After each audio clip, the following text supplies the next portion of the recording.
దేవుడి నామంలో మీ అందరికీ శుభములు తెలియజేస్తున్నాను. ఈరోజు దేవుని వాక్యము చదువుకుందాము. ముందుగా ప్రార్థన చేసుకుందాము. మమ్మల్ని మిక్కిలిగా ప్రేమించిన నా పరలోకపు రాజా, బంగారమైన పాదములకి మరొకసారి వెలలేని వందనములు, స్తుతులు, స్తోత్రములు చెల్లించుకుంటున్నాను. రాజులకు రాజా, ప్రభులో ప్రభువ, అద్వితీయుడును గొప్ప తండ్రి, వేవేల దూతలతో నిత్యము పొగడబడుచున్న పరలోకపు రాజా, మీకు వెలలేని వందనములు, స్తుతులు, స్తోత్రాలు చెల్లించుకుంటున్నాను. అయ్యా, ఈ దిన సకల ఆశీర్వాదాలతో మీరే మమ్మల్ని నింపమని ప్రార్థిస్తూ, మమ్మల్ని అందరినీ మీ పరిశుద్ధమైన హస్తములకి అప్పచెప్పుకుంటూ, నన్ను నేను తగ్గించుకుంటూ మీ నామమును హెచ్చిస్తూ, యేసుక్రీస్తు పావన పరిశుద్ధ ప్రశస్త నామమున బ్రతిమిలాడి అడిగి వేడుకుంటున్నాం తండ్రి, ఆమేన్. ఈరోజు దేవుడి వాక్యము చదువుకుందామండి. పరిశుద్ధ గ్రంథము నుండి లూకా సువార్త 15వ అధ్యాయము 8వ వచనము చదువుకుందాము. పరిశుద్ధ గ్రంథం నుండి లూకా సువార్త 15వ అధ్యాయము 8వ వచనము చదువుకుందాము. ఏ స్త్రీకైనను 10 వెండి నాణములుండగా వాటిలో ఒక నాణము పోగొట్టుకుంటే ఆమె దీపము వెలిగించి ఇల్లు ఊడ్చి అది దొరుకు వరకు జాగ్రత్తగా వెదకదా. మరొకసారి చదువుకుందామండి. ఏ స్త్రీకైనను 10 వెండి నాణములుండగా వాటిలో ఒక నాణము పోగొట్టుకుంటే ఆమె ఆ దీపము వెలిగించి ఇల్లు ఊడ్చి అది దొరుకు వరకు జాగ్రత్తగా వెదకదా. మరి ఈరోజు వాక్యంలో ఏముందంటే స్త్రీ గురించి ఉంది. చూడండి, మనము స్త్రీల గురించి చెప్పాలంటే చాలా ఉంటుంది. ఎన్నో విధాలుగా స్త్రీల గురించి చెప్పొచ్చు. అయితే ఈ స్త్రీ ఏం చేసిందని అంటే 10 వెండి నాణములు ఆమె దగ్గర ఉన్నాయి. ఉన్నప్పుడు ఏమైందనంటే ఆ 10 వెండి నాణాలలో ఒక వెండి నాణము పోయింది. పోయినప్పుడు ఆ స్త్రీ ఏం చేసిందనంటే, సర్లే నాకు 10 వెండి నాణాలు ఉన్నాయి కదా, అందులోకి వెళ్ళి ఇది చాలులే, అందులోకి వెళ్ళి ఒక వెండి నాణం పోయింది, పోతే పోనీలే, ఇవి 9 అయితే ఉన్నాయి కదా, ఇవి సరిపోతాయిలే అనేసి ఆమె నిర్లక్ష్యం చేయలేదు. మరి ఆమె ఎంతో జాగ్రత్తగా, అయ్యో యేసయ్య, నా దగ్గర 10 వెండి నాణాలుండే, ఆ వెండి నాణాల నుండి మరి ఒక్క నాణం పోయింది ప్రవ్వా, ఏ రీతిగాని ఆమె ఎంతో భయపడి ఉండొచ్చు, మరి ఎంతో ఆమె వణుకుచూ ఉండొచ్చు. అయితే ఆ రీతిగా ఆమె చేసినప్పుడు ఏమైందనంటే, మరి దీపము వెలిగించి జాగ్రత్తగా ఊడ్చి వెతికిందనంట. చూడండి, మనం స్త్రీలమైన మనం కూడా ఏం చేస్తామనంటే, ఒక్కొక్కసారి మనము వస్తువులు కానీ, లేకుంటే బంగారు వస్తువులు కానీ, లేకుంటే పిల్లల ఏమన్నా వస్తువులు కానీ, లేకుంటే ఇంకా ఇచ్చిన డబ్బులు కానీ ఏం చేస్తామంటే మనము దాచిపెడతా ఉంటాం. మనకు దాచిపెడతా ఉన్నప్పుడు ఏం చేస్తామనంటే ఒక్కొక్కసారి మనము మర్చిపోతాం. పెట్టిన ప్లేస్లో మనం పెట్టి, అయ్యో ఇంకో ప్లేస్లో పెట్టినానేమో అనేసి మనం మర్చిపోతూ ఉంటాం. అయితే ఆ మర్చిపోయినప్పుడు ఏం చేస్తామనంటే, ఇప్పుడు సర్టిఫికేట్స్ ఏమైనా పిల్లలు ఉంటాయి, మమ్మీ నేను ఆ రోజు సర్టిఫికేట్ ఇచ్చినాను కదా, ఎక్కడ పెట్టినావు మమ్మీ అని అంటే, ఇక్కడ ఉంది బేటాము, నేను తీసుకొస్తా అనేసి వెళ్తాం. వెళ్ళినప్పుడు మనము పెట్టిన ప్లేస్లో చూసినప్పుడు ఆ సర్టిఫికేట్ ఉండకపోతే ఆ రోజు టెన్షన్ చూడాలి. ఇంకా మనం ఆ రీతిగా మనం ఉన్నప్పుడు మనం ఎంతో టెన్షన్ పడుతూ ఉంటాం. అయ్యో ఇక్కడే పెట్టినాను కదా, ఇక్కడ పోయింది, లేకుంటే వేరే ప్లేస్లో ఎక్కడ పెట్టినానా, నేనైతే ఇక్కడే పెట్టినట్టు నాకు చాలా గుర్తే, మరి ఎక్కడ పెట్టినాను, నేను ఇదే ఫైల్లో పెట్టినాను అనేసి మనము ఎంతో భయపడుతూ ఎంతో వెతుకుచూ ఉంటాం. మరి ఆ రీతిగా ఉన్నప్పుడు మరి ఈ స్త్రీ కూడా ఏం చేసిందంటే, ఆ 10 వెండి నాణాలలో ఒక వెండి నాణము పోయినప్పుడు మరి ఎంతో జాగ్రత్తగా దీపం వెలిగించి జాగ్రత్తగా ఊడ్చిందంట. అది దొరికేంత వరకు మరి ఆమె ఎంతో ఊడుస్తూ వెతుకుతూ ఉంది. మరి మనం కూడా ఏదైనా ఒక పరిస్థితిలో మర్చిపోయినప్పుడు అది దొరికేంత వరకు మనము పట్టుదలతో వెతుకుతూ ఉంటాం. అదే రీతిగా మనం స్త్రీలమైన మనం ఏం చేస్తామనంటే, మన పిల్లల కోసమా, లేకుంటే మన ఉద్యోగం కోసమా, లేకుంటే సంతానం కోసమా, లేకుంటే సంబంధం కోసమా, ఇన్ని విధాలుగా ఎన్నో సమస్యలు మనకు ఉంటాయి.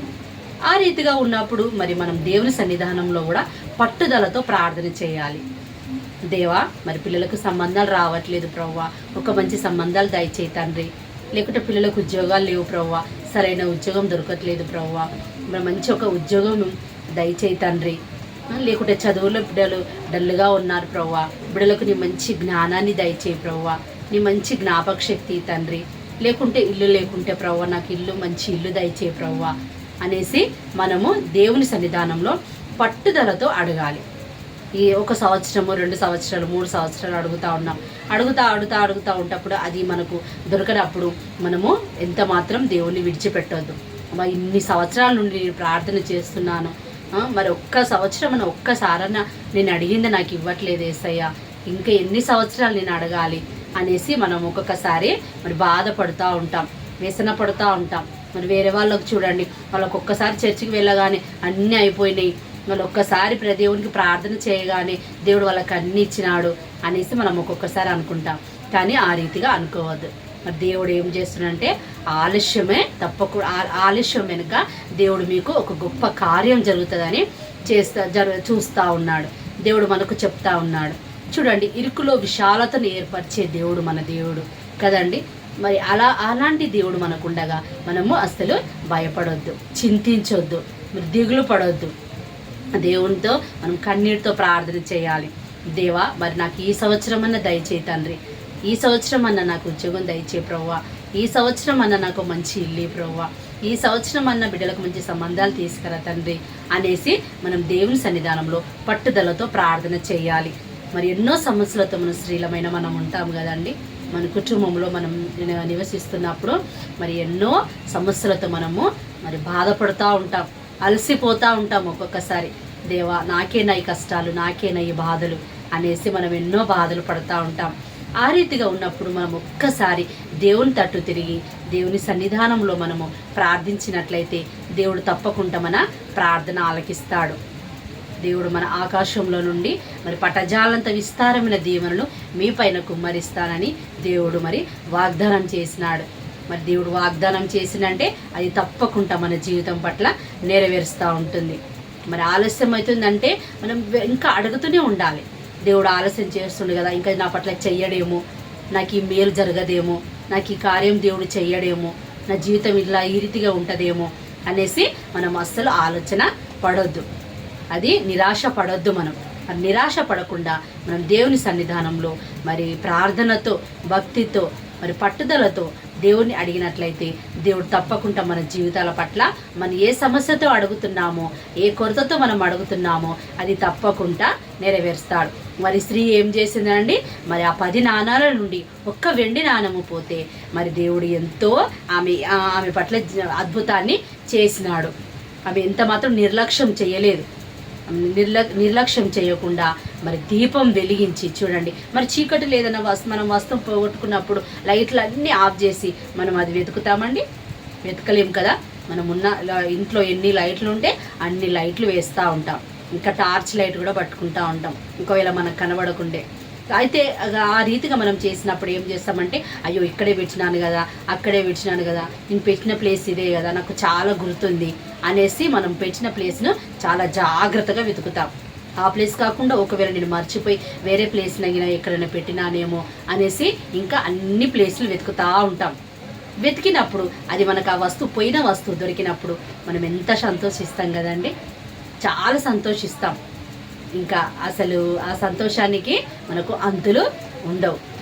మరి ఆ రీతిగా మరి దేవుడు కూడా మన పట్ల మనము అయ్యో దేవుడు నా బిడ్డ వదిలేసింది, ఈ కార్యం చేయలేదు కదా, అందుకే ఆలస్యమైంది కదా, అందుకే నా బిడ్డ నా దగ్గర నాకు ప్రార్థన చేయట్లేదు, నన్ను స్తుతించట్లేదు, నన్ను ఆరాధించట్లేదు అని దేవుడు ఒకవేళ బాధపడితే అది ఎంత మరి బాధాకరమైన విషయం కదండి. మనకు దేవుడు సంతోషం చేసినా మరి నష్టం చేసిన ఏ బాధ దేవుడు అసలు నష్టం కష్టం మనకు కలిగించడు. ఎందుకంటే మనం దేవునికి ఇష్టమైన బిడ్డలం, దేవునికి ఇష్టమైన పిల్లలం. మనము ఏడుస్తూ ఉంటే దేవుడు చూడగలుగుతాడండి? అస్సలు చూడలేదు. మన పిల్లలు మన ముందు ఏడుస్తూ ఉంటే, బాధపడుతూ ఉంటే మనం చూడగలుగుతామా? అస్సలు చూడలేము కదా. అయ్యో నా బిడ్డ దీనికోసం ఏడుస్తూ ఉంది, నేను ఎంత కష్టపడైనా నా బిడ్డకి నేను అది తీసుకొచ్చి ఇవ్వాలి అని మనము ఈహలోకపు తల్లిదండ్రులు మనం ఎంతో బాధపడుతూ ఎంత కష్టమైనా తీసుకొచ్చి వాళ్ళ చేతిలో పెట్టగానే ఆ పిల్లలు చూడండి ఎంత సంతోషిస్తారు కదా. మా మమ్మీ చేసింది, మా డాడీ తీసుకొచ్చి ఇచ్చిండు, అది ఇచ్చేంత వరకు వాళ్ళు ఎంతో ఏడుస్తూ ఉంటారు. అది నాకు కావాలంటే పట్టుదలతో, ఇంట్రెస్ట్తో వాళ్ళు ఆ రీతిగా చేస్తూ ఉంటారు. అది ఇచ్చిన తర్వాత వాళ్ళ సంతోషం చూడాలి, వాళ్ళ మొహంలో సంతోషము చూడాలి. ఆ సంతోషాన్ని చూసి మనం కూడా సంతోషించి ఆనందిస్తాం. మరి అదే రీతిగా మరి దేవుడు కూడా మన పట్ల, మన జీవితాల పట్ల కూడా మరి దేవుడు ఎదురు చూస్తూ ఉన్నాడు. నా బిడ్డ నా దగ్గరకు వస్తుందా, రాదా, నా బిడ్డ నన్ను స్తుతిస్తుందా, ఆరాధిస్తుందా అనేసి దేవుడు చూస్తూ ఉన్నాడు. మనకి ఏది ఇచ్చినా కానీ మనం దేవుని స్తుతిస్తూ ఆరాధిస్తుంటే మరి దేవుడు చాలా సంతోషిస్తాడు, దేవుడు మన పట్ల ఆనందిస్తాడు. చూడండి, నా బిడ్డకి ఏ కార్యం చేయకున్నా, ఏ కార్యం జరగకున్నా ఇన్ని సంవత్సరాల నుండి నా బిడ్డ నన్ను ప్రార్థిస్తూ ఉంది, సక్రమంగా ఆరాధనకు వస్తూ ఉంది, కుటుంబంతో కలిసి పరిశుద్ధ ఆలయానికి వస్తూ ఉన్నారు. వాళ్ళంతా ఎంతో మరి నాకు ఇష్టానుసారంగా వాళ్ళు బ్రతుకుచున్నారు. ఆయనను వాళ్ళకి కార్యం చేయకున్నా కానీ నన్ను విడిచిపెట్టట్లేదు, నన్ను మర్చిపోవట్లేదు, నన్ను గుర్తుపెట్టుకొని నన్ను స్తుతిస్తూ ఆరాధిస్తున్నారు అనేసి దేవుడు మన పట్ల ఎంతో సంతోషిస్తాడు. దేవుడు ఒకవేళ మన పట్ల సంతోషించినట్లయితే ఇంకా మన జీవితాలు ఎంతో సంతోషంగా ఉంటాయి, ఎంతో ఆనందంగా ఉంటాయి. ముఖ్యంగా మన జీవితాల పట్ల ఎలాంటి కొదవ అనేది, ఎలాంటి సమస్య అనేది మనకు రాదు. మరి ఆ రీతిగా ఉన్నప్పుడు మనం దేవునికి మనం భయంతో భక్తితో మనం ఉన్నట్లయితే దేవుడు తప్పకుండా మన జీవితాల పట్ల సహాయాన్ని, అద్భుతాలు, ఆశ్చర్యకార్యాలు జరిగిస్తాడు. మరి ఆ స్త్రీ అయితే ఏం చేసింది? మరి వెతుకుతూ వచ్చింది. మరి మనం కూడా దేవుని వెతుకుతూ దేవుని వాక్యమును మన ఆత్మల నిమిత్తమై దీవించునుగాక. ఆమేన్.